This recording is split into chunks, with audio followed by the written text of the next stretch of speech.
lanang istri sane sampun meraga suci.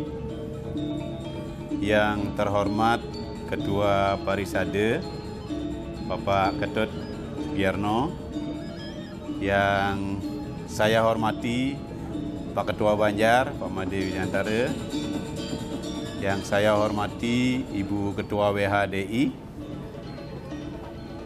para sesepuh, bini sepuh, penglingsir, umat sedharma sanewenten iriki ringci binong,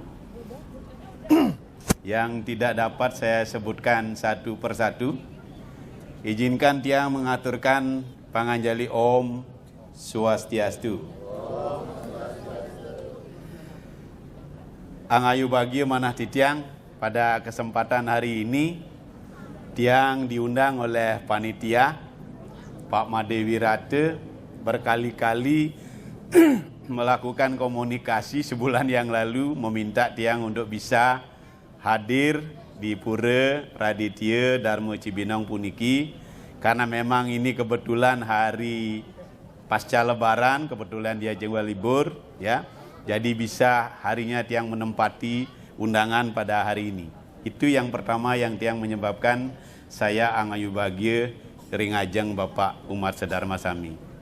Yang kedua yang tidak kalah penting pada kesempatan sore hari ini, saya meyakini betul bahwa kita sebagai umat Hindu memiliki keyakinan, serada dan bakti ke hadapan beliau yang kita sungsung bersama, bahwa ketika ada sebuah kekuatan energi yang dilakukan secara bersama-sama, saling asah asih asuh, maka sebuah karya agung itu akan tuntas pelaksananya dan menghasilkan sebuah hasil yang sangat luar biasa untuk kita bisa nikmati bersama-sama pada kesempatan hari ini.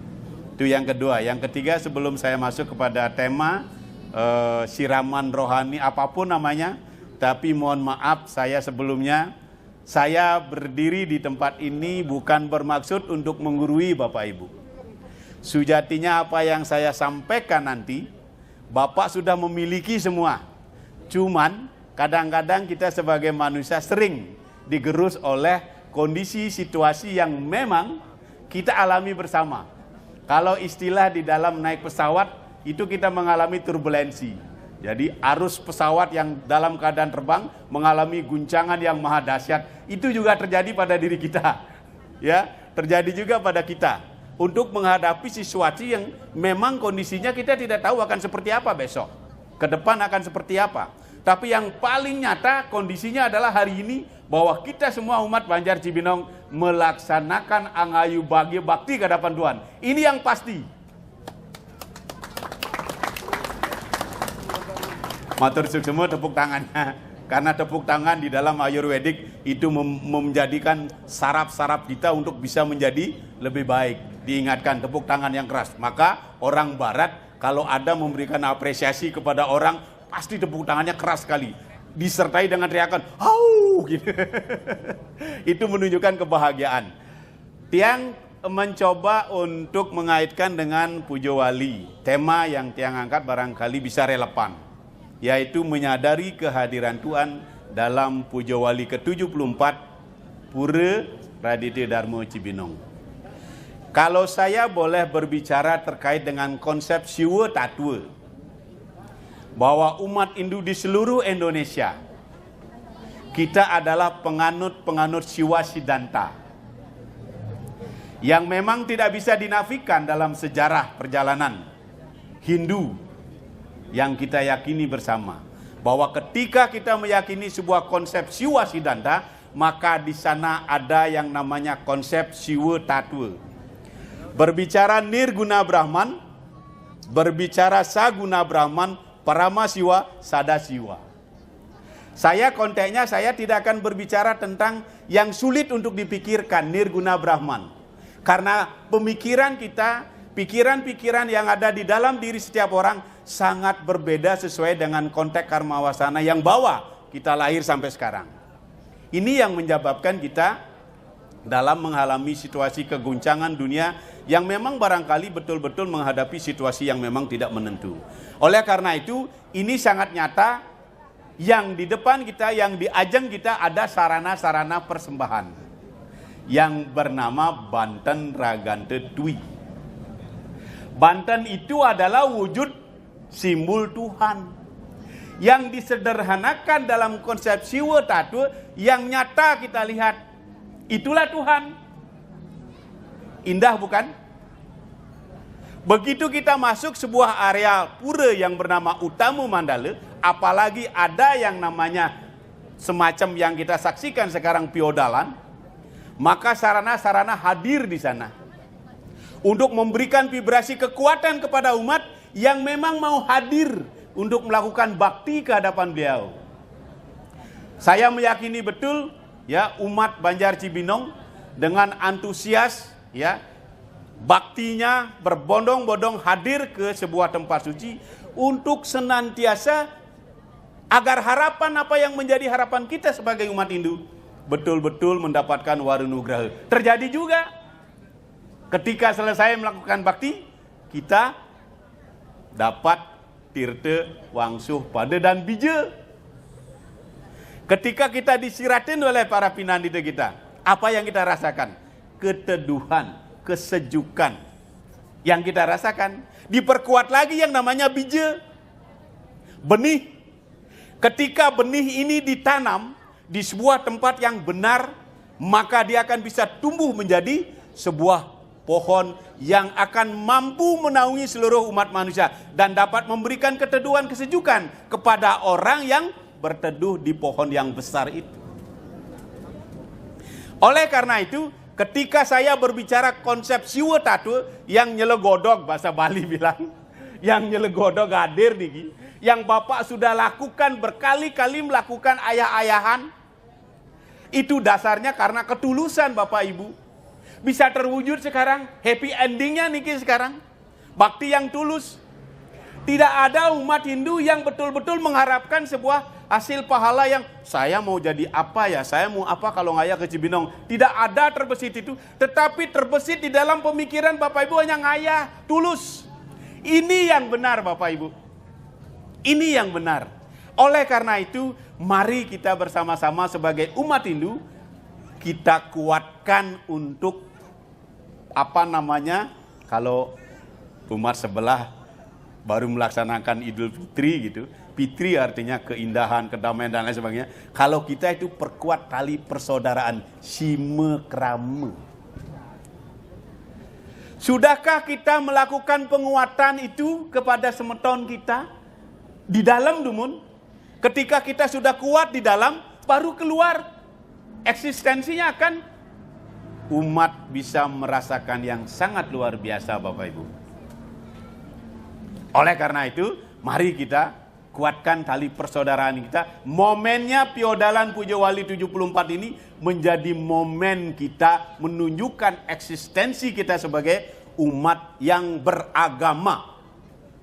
Beragama ke dalam, beragama keluar. Konsepnya Trihita Karana Bapak Ibu. Kalau keluar, kita kemarin ada yang mungkin punya saudara, teman, memberikan ucapan selamat Hari Raya Idul Fitri. Ke dalamnya bagaimana? Dukung semeton-semeton kita yang dalam tanda kutip, yang masih kemampuannya di bawah rata-rata Bapak Ibu. Dukung sepenuh hati, bersama-sama, bila perlu sekolahkan, bila perlu gratiskan di Pasraman, bila perlu sekolahkan sampai tamat minimal S1. Karena pendidikan ini adalah pengentasan kesadaran, pengentasan kesuksesan seseorang. Tanpa pendidikan, niscaya, saya yakin dan percaya, ketika orang sudah memiliki pengetahuan, maka dia akan mampu menghadapi situasi yang memang penuh dengan dinamika yang kita hadapi pada saat hari ini. Tapi kalau orang memiliki pengetahuan, maka dia akan mampu meningkatkan kesadaran untuk melihat situasinya seperti apa. Maka dia berkaca kepada dirinya, saya harus mau seperti apa. Kembali kepada Siwa Tattwe. Sada Siwa, Parama Siwa, Sada Siwa. Kalau Bapak Ibu niki kan wenten semeton umat yang sembahyang banyak yang ngajak putra putrinya nggih. Ajarkan mulai dari sekarang Bapak Ibu di rumah, bahwa Bapak Ibu adalah siwa di dalam rumah tangga Bapak Ibu. Bapak diturunkan oleh Sang Hyang Bathara Guru, dipertemukan Purusa Perdana Bapak Ibu. Bapak melahirkan putra putri, maka didik mereka dengan konteks dharma. Dharmanya seperti apa? Kalau dia anak berumur 0 sampai 5 tahun, perlakukanlah dia seperti raja. Kalau memperlakukan anak 0 sampai 5 tahun seperti raja, mau minta apa saja dituruti Bapak Ibu. Raja sewenang-wenang kan gitu aja, minta apa saja. Ketika anak sudah menginjak umur 6 sampai 13 tahun, harus sudah diberikan danda hukuman Bapak Ibu. Kalau dia salah, cubit mungkin barangkali pahanya, jewer mungkin barangkali, agar dia tahu bahwa itu salah Bapak Ibu. Konteks kita di dalam keluarga Sukina nih.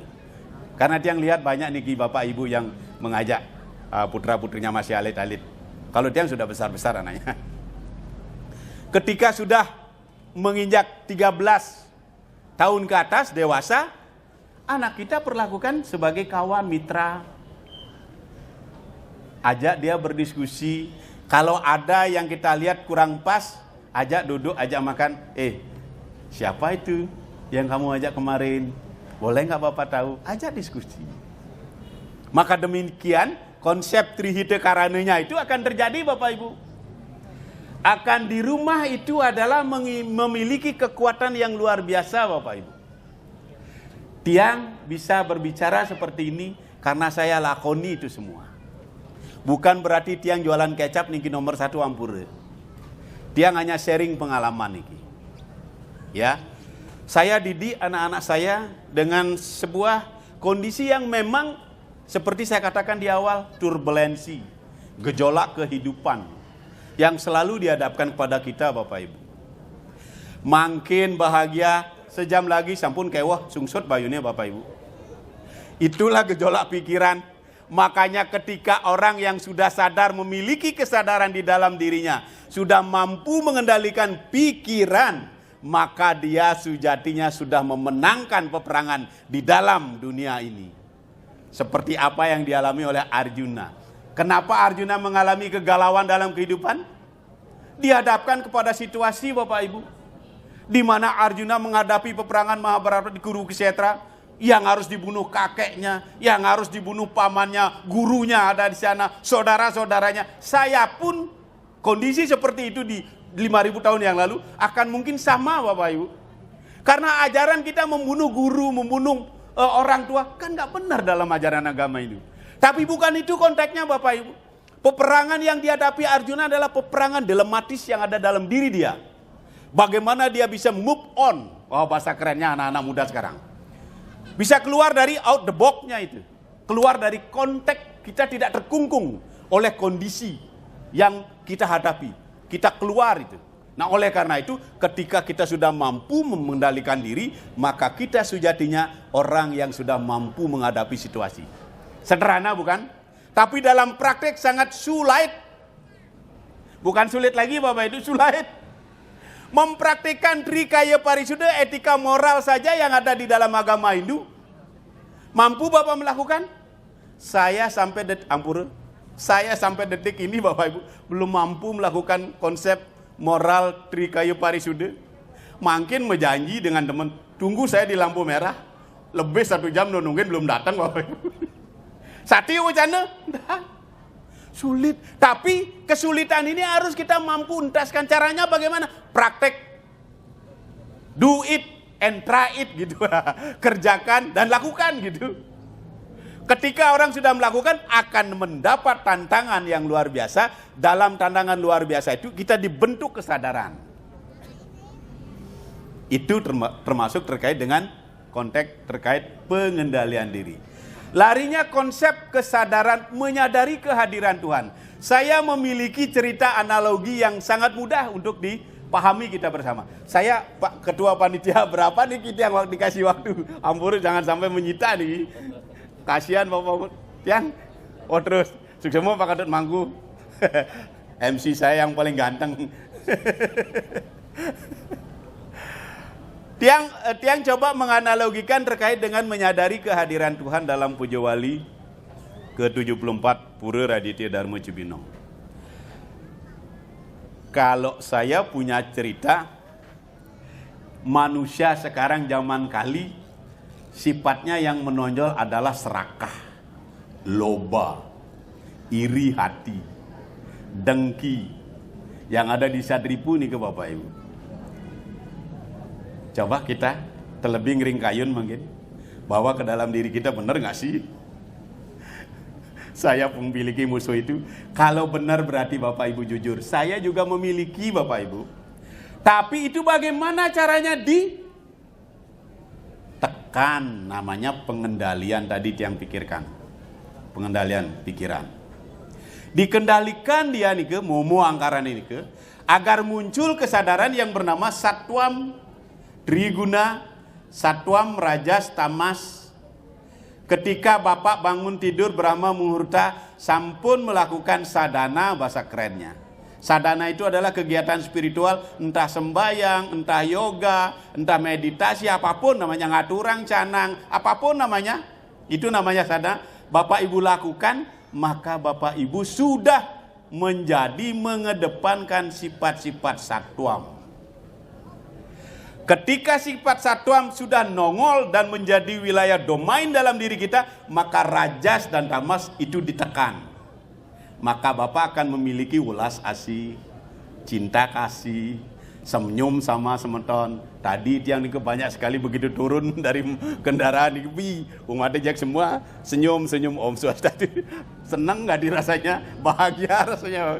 Nah itu artinya kejujuran hati yang memang terpancar di dalam energi. Kalau bahasa sekarang energi beauty, inner beauty. Maka orang-orang kalau kita bertemu yang kesadarannya sama Bapak Ibu, pasti akan nyambung. Pasti akan nyambung. Bapak akan berkomunikasi, apa yang Bapak ceritakan akan nyambung. Kenapa bisa nyambung? Karena energinya sama levelnya. Kenapa kita sekarang bisa sama di sini? Karena kita bersama-sama memuja Tuhan, menguncarkan mantra-mantra puja Trisandia yang dipimpin oleh Pinandita kita. Ini kan luar biasa Bapak Ibu. Makanya dalam sembahyang di pura itu, tangan dicakupkan, letakkan di ajenana cakra, di antara kedua alis mata, ampunang tegah, apalagi nyikut teman di sampingnya. Kan mengganggu nih ke. Harus fokus kan dan. Nah, ketika sudah ajadana cakra, maka energi yang kita serap dari atas, apalagi lewat ada padmasana, maka sinar itu langsung seketika masuk ke dalam jari-jari tangan kita dan akan masuk ke dalam tubuh kita. Energi. Kita berbicara energi. Energi itu kekal Bapak Ibu. Tidak pernah ada. Ada selamanya Bapak Ibu. Yang tidak ada ya badan kita niki nanti. Ketika kita sudah selesai melaksanakan karma dalam kehidupan niki. Selesai sudah dipanggil kembali Sang Roh, apakah baik atau tidak perjalanan karma kita? Ya, penentuan Sattwam Rajas Tamas kembali lagi. Tapi kalau dalam kehidupan Ibu mengedepankan ego, aku loh jadi ketua parisade, aku loh jadi ketua Banjar, aku loh menjadi Pinandita. Kalau sudah aku, kewah niki gumine. Jak menjog jagan doge niki, gak ini. Dan ketemu niki, level energinya nggak ketemu. Karena ego yang muncul. Makanya ditekam dengan sifat sattwam. Ego itu harus ada Bapak Ibu karena dia aktif. Tapi aktifnya itu harus diberikan nilai sattwam, nilai bajik, nilai bijaksana. Akan dia menjadi terarah seperti kereta kuda yang penumpangnya adalah sang jiwa. Kusir keretanya adalah kereta, tali kekang kuda adalah yang mengendalikan indria, kereta kudanya adalah kereta-kereta indria. Maka kalau sudah Sang Krishna mengendarai kereta kuda, selamat niki penumpang dan kereta untuk menuju satu tujuan Bapak Ibu.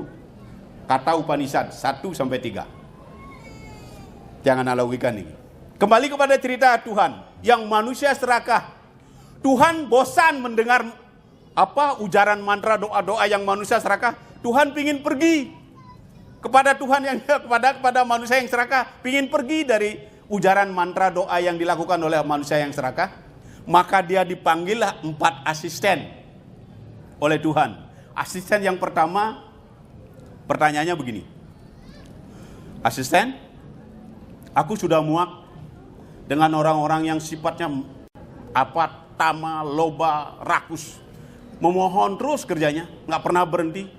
Aku ingin istirahat, kemana aku harus pergi? Asisten yang pertama memberikan petunjuk, Tuhan, sebaiknya Tuhan pergi ke gunung yang tertinggi yang bernama Kailas. Tapi diuji coba, gunung tertinggi dimanapun sudah sangat mudah didaki oleh manusia, Bapak Ibu. Maka ini diragukan oleh Tuhan, dipanggil lagi asisten yang kedua. Pertanyaan sama. Asisten yang kedua memberikan petunjuk, Tuhan, sebaiknya kau pergi ke dasar lautan yang paling dalam. Itu pun diragukan oleh Tuhan. Karena kecanggihan teknologi, deteksi kedalaman laut bisa diukur, Bapak Ibu. Masih diragukan lagi, maka dipanggil asisten yang ketiga. Asisten yang ketiga memberikan petunjuk, Tuhan, kau pergi dari dunia alam semesta ini keluar angkasa, maka Tuhan tidak akan bisa ditemui oleh manusia. Itu pun juga diragukan oleh Tuhan. Pesawat olang-alik bolak pergi ke bumi ke ruang angkasa. Sangat mudah juga ditemukan gitu. Maka asisten yang keempat dan berbisik lembut di telinga Tuhan. Tuhan, sebaiknya engkau pergi ke dasar hati manusia, maka kau tidak akan ketemu oleh manusia. Langsung Tuhan masuk ke dalam diri manusia. Dan nyaris pada saat hari ini, siapapun juga kebanyakan manusia nggak ngerti bahwa itu Tuhan ada di dalam dirinya, Bapak Ibu. Niki nggak ada yang tepuk tangan. Serius sekali Niki semua Niki. Karena Niki analogi filosofi yang sangat dalam. Mohon maaf. Saking terpesonanya. Lanjut, Pak. Jadi inilah kita sebagai manusia sering sekali tidak menyadari kehadiran Tuhan yang ada dalam diri kita, Bapak Ibu. Siapa yang di rumah rajin sembahyang pagi Brahma Muhurta jam 3 atau jam setengah 4? Paling 3 jam 5, ampunan terbit matahari. Terbit matahari ampun duweni sane nyuriya sewane, ide sulingge sampun mudoe nike yang akan menyucikan alam semesta memohon. sama anu gelahang ide para pinandite nike nyuriya sewane.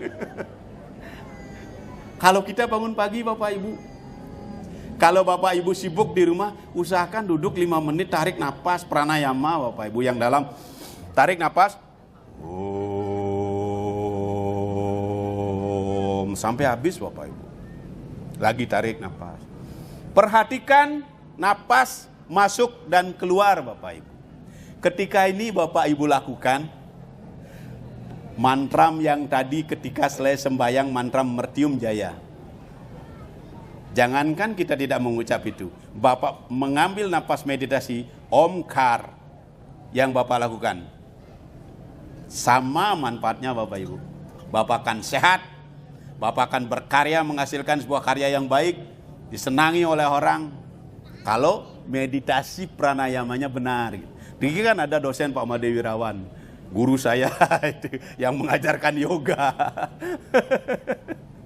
Nah, oleh karena itu ketika kita sudah mampu dibangun pagi hari, ya dibangun pagi hari Brahma Muhurta, maka ini yang akan menyadarkan kita akan eling lan waspodo kayak orang Jawa bilang.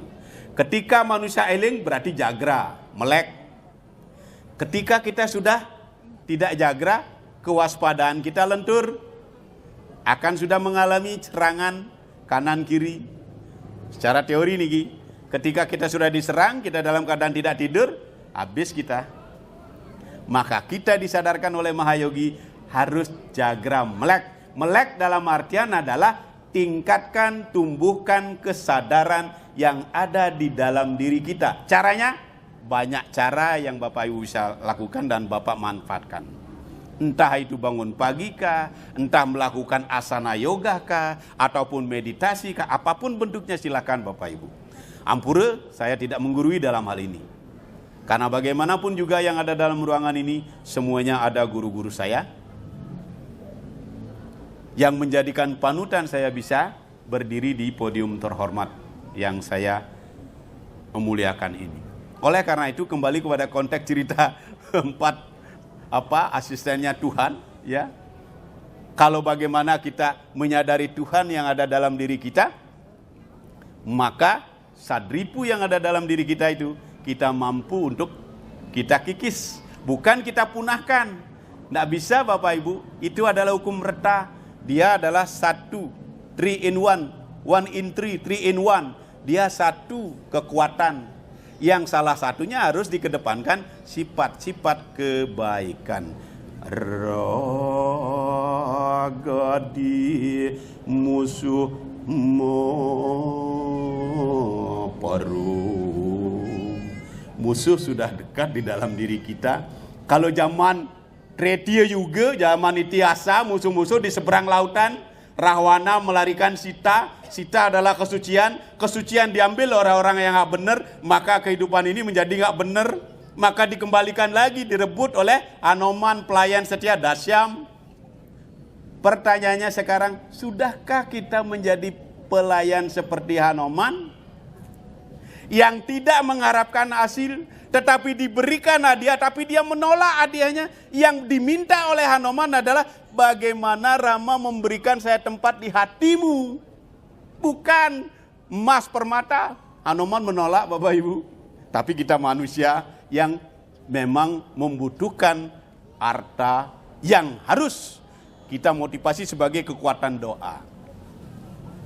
Doa adalah sebuah kekuatan motivasi di mana akan menghasilkan harta. Harta yang harus akan kita lakukan sebagai dharma siddhartha, melaksanakan dharma ajaran agama. Harta baru ada timbul keinginan. Keinginan yang bagaimana? Tulus ikhlas ngayah di pura. Rajin semuanya umat. Tamas niki sifatnya, nggak apa-apa niki. Tulus kenten. Nah oleh karena itu ketika musuh ini sudah mampu diintaskan, maka kekawin Ramayana Ragadi Musung Paru udah jelas. Ri hati ya tonggonya tan madoh reng awak. Sudah di dalam hati tempatnya. Nggak jauh dari diri kita. Ye ketan haneri sire. Itu nggak ada di dalam diri Sang Dasarata. Kenapa nggak ada dalam diri Sang Dasarata? Karena Dasarata adalah orang-orang yang memahami ilmu agama. Bakti ring dewa tarma lupeng pitra puja, nggak pernah lupa dia kepada kawitan leluhur. Bakti kepada dewa, itulah yang menjadikan Sang Dasarata termasuk di ketiga dunia. Maukah kita seperti Sang Dasarata? Harus. Konteks pelajarannya kita ambil, kita aplikasikan sesederhana mungkin yang kita mampu. Dharma siddhartha. Ikse desa kala tatu. Ya, 5 nilai dasar kebenaran yang harus menjadi pedoman dalam kehidupan kita. Nah, kembali lagi kepada menyadari kehadiran Tuhan, musuh-musuh tadi yang sudah ada di dalam diri kita. Itu kita tekan, kita kendalikan. Kalau sudah kita tekan dan kita kendalikan, maka muncullah sifat ulah hasis. Saya akan mengambil kompasiannya Pak Gede Prama. 5 menit lagi. Tentang mengambil waktu. Mungkin banyak umat sedharma yang senang dengan pelajaran spiritual itu. Ajaran Pak Gede Prama adalah ajaran ulas asih. Saya suka salah satunya menyenangi beliau. Apalagi beliau masih muda. Dulu sering Dharma Wacana, kemana dia saya ikuti. Karena saya suka sekali dengan model Pak Gede Prama. Sangat meneduhkan, sangat membangun inspirasi kesadaran orang. Ambillah waktu. Ambillah waktu untuk berpikir. Itu adalah sumber kekuatan. Ambillah waktu untuk bekerja. Itu adalah sumber keberhasilan. Ambillah waktu untuk berderma, meyadnya. Itu adalah kunci menuju surga. Jika mau bahagia 1 jam, tidurlah. Jika mau bahagia 1 bulan, pergi mancing. Jika mau bahagia 1 tahun, mintalah warisan. Tenggelah warisan api ke ide. Yang terakhir, jika mau bahagia selamanya, cintailah orang lain. Konteks mengambil waktu dari Pak Gede Prame sebagai conclusion, sebagai kesimpulan dari apa yang sudah saya sampaikan kepada Bapak Ibu. Semoga bermanfaat. Sekali lagi mohon maaf jika apa yang saya sampaikan ya tidak bermaksud sekali lagi menggurui. Niki semata-matanya sharing ya. Karena bagaimanapun juga saya diberikan panggung yang terhormat ini masih bisa belajar, masih bisa untuk saling diskusi, masih bisa untuk saling kita memberi informasi terkait dengan gejolak kehidupan yang kita hadapi yang memang tidak menentu ke depan seperti apa.